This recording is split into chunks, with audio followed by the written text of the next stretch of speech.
My name is Eleanor, and my new daughter-in-law had no clue I owned the house she lived in with my son. Last night, while reviewing an old email account tied to the property, I found a forwarded document she had sent to her mother. It was a listing of the same house, my house, attached with a note. Soon, this will be ours completely. He says his mother will not interfere. The words were simple, yet each one hollowed something out of me. I read it twice, then again, tracing the digital ink as though it were carved into stone. Outside, the porch light hummed against the cold night air, steady and indifferent. In that moment, silence became my witness. I met Daniel nearly 2 decades ago at a university lecture on architectural history, a course neither of us truly needed, but both of us lingered in because it allowed conversation to unfold in quiet, unhurried corridors. He was ambitious, certain in his voice, and I was drawn not to his confidence but to the ease with which he carried it, as though success were already scripted for him and I had only to follow the lines. In those early years, we built what appeared to be a partnership of equals. Long nights spent drafting business plans, weekends poured into restoring forgotten townhouses, and a shared dream of leaving something permanent in a world that erases too easily. Our first home together embodied that union: high windows that stretched light across wooden floors, a kitchen table scuffed with the weight of late-night meals, and a garden he promised to fill with roses but never truly tended. The property was not just shelter, it was a mirror, reflecting back the belief that our work, our sacrifices, and our future would grow within those walls. Yet beneath that vision lay the quiet, immovable presence of my inheritance. It had been given to me by my grandfather, a man who believed that stability was the truest form of love one could pass down. He left the house in my name long before Daniel was part of my life, a deliberate act of trust that carried not just financial weight but moral gravity, as though he had whispered, "Guard this, and it will guard you." For years, Daniel accepted it as part of me, even admired it, though in subtle ways I felt a shadow in his gaze when others spoke of my good fortune. His warmth cooled in small increments, in moments so slight they were almost deniable. The pause before thanking me when I covered an expense, the tightening of his jaw when business went poorly, the way conversations about the future increasingly centered on his ambitions rather than ours. I did not call it imbalance then. I told myself it was simply the ebb of long companionship. But now, in hindsight, I can trace each hesitation like cracks forming quietly in a wall that seemed, to everyone else, whole. It began with passwords, small locks where once there had been open doors. Daniel had always been careless about such things, leaving accounts open on the kitchen laptop, forgetting to clear his phone screen when he set it on the counter. But one evening I noticed the difference: a sudden request for verification codes sent only to his device, a change in the familiar rhythm of our shared access. I told myself it was nothing, perhaps just a precaution after some article about cyber threats, but the unease lingered like a draft through an unseen crack. Soon after, his travel patterns began to shift. He claimed late meetings in cities too small to justify such trips, conferences that seemed to appear without invitation letters, and when I asked casually what the subject matter was, his answers were precise yet strangely hollow, as if rehearsed in advance. His affection, too, began to thin, not in the absence of gestures, but in their emptiness. A kiss on the cheek without warmth, oh, compliment that sounded like quotation, his voice pitched to kindness but stripped of substance. Friends noticed before I admitted it to myself. One afternoon, over tea, my oldest friend leaned across the table and said, almost cautiously, that Daniel seemed distracted lately, less present when he spoke, more eager to change the subject when money entered conversation. My mother, too, observed that he no longer looked her in the eye when thanking her for holiday dinners, his smile too brief, as though it carried some burden he could not quite conceal. The turning point, though I did not call it that at the time, came during a small gathering we hosted. A cousin mentioned, offhandedly, that Daniel had spoken of a new project requiring significant investment, but when I asked him later about it, he dismissed it with unusual sharpness, saying she must have misunderstood. It was the sharpness itself that lodged in me, the way his words closed the subject, as if slamming a door in my face. Questions about accounts began to surface in my mind late at night. Why was the joint balance lower than expected? Why were certain automatic transfers no longer appearing? I hesitated to check directly, not wanting to admit distrust, yet silence itself became evidence. His casual explanations suddenly weighted with suspicion. Looking back, I remember one evening with startling clarity. He sat at the dining table, scrolling through his phone, and when I walked past, he turned the screen down not quickly but deliberately, as though daring me to notice. At that moment, I felt the first undeniable shift, the quiet confirmation that something between us had cracked, not loudly, but irrevocably. The proof revealed itself not through a dramatic confession, but through the quiet persistence of digital traces that men like Daniel always believe will remain invisible. One late evening, after he had left for yet another inexplicable overnight trip, I sat with my laptop at the dining table, the glow of the screen illuminating the wood grain he had once promised to refinish and never did. I remembered that our shared cloud account, long neglected, still stored archives from years of collaborative work. Access was simple because he assumed I had forgotten it. He assumed I was too trusting to verify. I scrolled past photographs of early renovations, invoices from contractors, drafts of business proposals, until I reached a folder that had been updated only days before. Inside were PDFs of bank transfers, crisp screenshots of account balances, and an unsigned property lease for a townhouse in his name alone, located in a neighborhood far from ours. Each file carried the bland, undeniable weight of truth.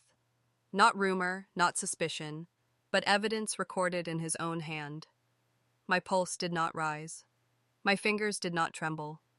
Instead, I felt an odd stillness, as though a final piece had clicked into place and confirmed what silence had already told me. I read through email correspondences preserved automatically in the archive. Messages to brokers, notes to himself about shifting funds, drafts of explanations in case he was questioned.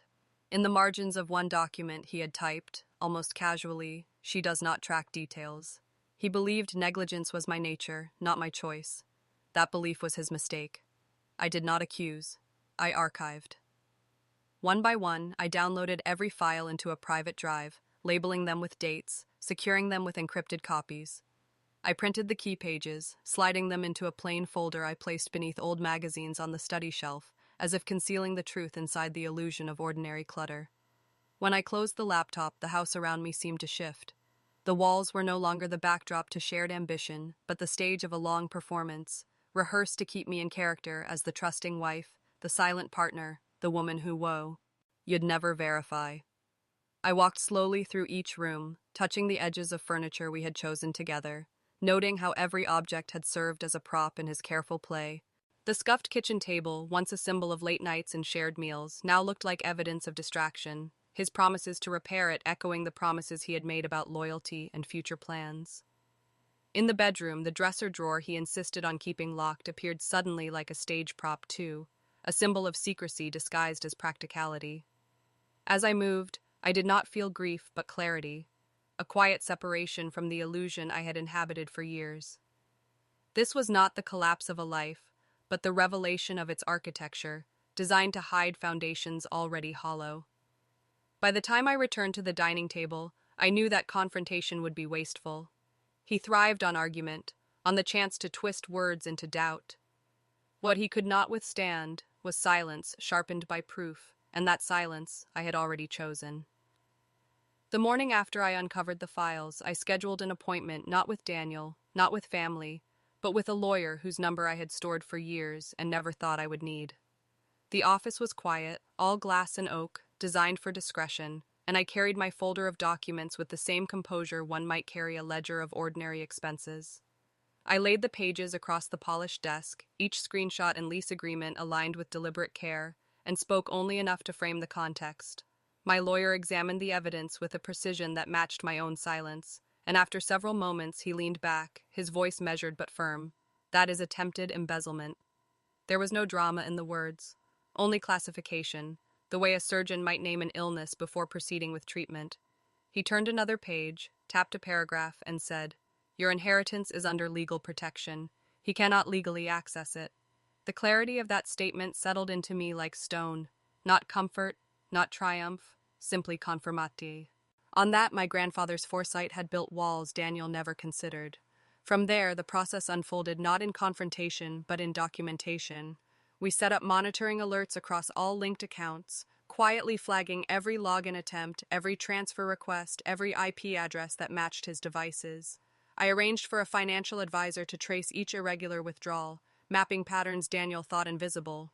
What emerged was not just deception, but architecture, a lattice of small diversions designed to grow unnoticed, each thread leading back to him with mathematical inevitability. I asked no questions about how to proceed emotionally. My only request was precision.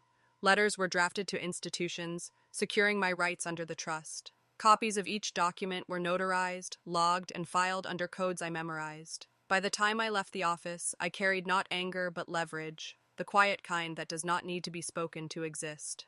At home, I activated secondary measures, an encrypted cloud folder storing every piece of evidence, remote alerts sent directly to my phone if changes occurred, a locked file with time-stamped backups impossible for him to erase.